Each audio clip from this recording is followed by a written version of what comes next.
میں کووڈ سے گزر چکا ہوں. پچھلے اتوار کو میں پازیٹیو تھا، لاسٹ سنڈے کو. اب الحمدللہ میں نیگیٹو ہوں اور میرا وہ چلا گیا. اس رب کا میں شکر ادا کرتا ہوں. انسان کی کوئی ڈیر اشاری صلاحیتیں اور قابلیتیں یہاں کام نہیں آتی. یہ اللہ تعالیٰ ہی کی رحمت ہوتی ہے، جس سے چاہے آسانیاں پیدا کر دے، جس سے چاہے آسانی سے نکال دے.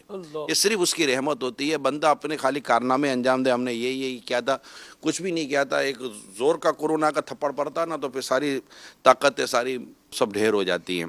البتہ انسان کی اپنی اسباب وہ یہاں میٹر لازمی کرتے ہیں. جیسے کہ آپ گھر کا کنڈی لگاتے ہیں، تالا لگاتے ہیں، لاک لگاتے ہیں، حفاظت تو اللہ ہی کرتا ہے. اسی کے ہوتے ہوئے آپ کے گھر میں چوری ہو جاتی ہے، لاکھ احتیاطیں کرتے، چاروں طرف گارڈ کھڑے کر دیتے، اس کے باوجود بھی بندے کی جان چلی جاتی ہے. تو یہ اسباب ہیں جس کے کرنے کی منع نہیں، بلکہ بعض جگہوں پر اسباب اختیار کرنے کی ترغیب موجود ہے. اونٹ کی رسی باندھو، پھر اپنے رب پر توکل کرو. لیکن اصل حفاظت رب کرتا ہے. سبحان اللہ.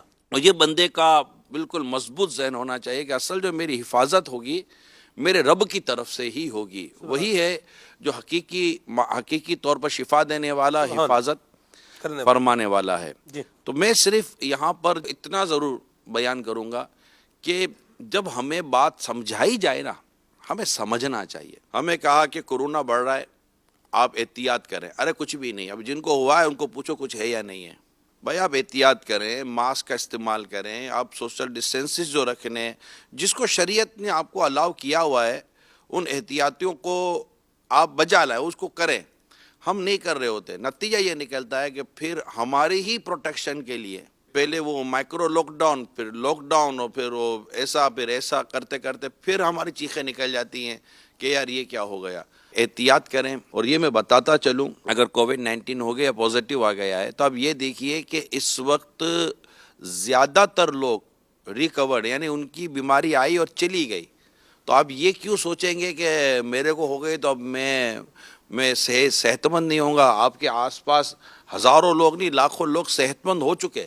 جس کو بھی خدا نہ خاصا کورونا یا کووڈ ٹائپ کی چیز ہوتی ہے تو وہ یہ نہ لے گا یار اب کیا ہوگا. کچھ نہیں ہوگا. جو سب کے بہتوں کے ساتھ اچھا ہی ہوا ہے اور جو چلا گیا اس کے ساتھ ہی برا ہوا، یہ کب کہہ سکتے ہیں ہم. بعض بیماریاں ایسی ہیں کہ اگر اس میں بندہ صبر کرتا ہے اور دنیا سے چلا جاتا ہے نا تو اللہ تعالیٰ اسے جنت عطا فرماتا ہے.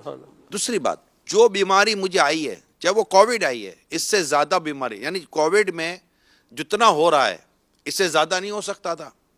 اگر اسی کووڈ کے اندر اس کو لوز موشن لگ جاتے، اسی کووڈ کے اندر اس کو مطلب کہ کیا کہتے ہیں سر پھٹ رہا ہوتا، اسی کووڈ کے اندر اس کے مطلب کہ وہ زیادہ چیزیں وہ پرابلم کر رہی ہوتی، اور اسی کووڈ کی سچویشن میں پتہ چلتا کہ اس کا یہ فلاں نقصان ہو گیا، فلاں نقصان ہو گیا، آگ لگ گئی، تو یہ کچھ بھی نہیں ہو رہا الحمدللہ. تو جو کچھ ہو رہا ہے اس سے زیادہ نہیں ہوا، ایک شکر کا پہلو.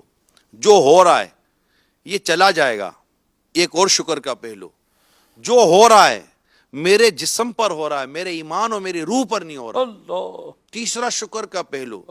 اور اگر میرے گھر کے اندر 6-7 افراد ہیں تو ایک یا دو کو ہو رہا ہے، میری پوری فیملی کو نہیں ہو رہا، میرے سارے بچے انوالو نہیں ہیں. خالی اس خوف میں کہ ہو نہ جائے. وہ اللہ نے بچایا، آپ کے ڈرنے سے نہ ہو جائے گا نہ نہیں ہوگا. اللہ نے جس کو بچایا ہے نا وہ بچتا ہے. تو اس طرح کی نیگیٹو اوور تھنکنگ سے اپنے آپ کو بچائے گا تو انشاءاللہ تعالی راحتوں کا راستہ پائے گا. واہ واہ.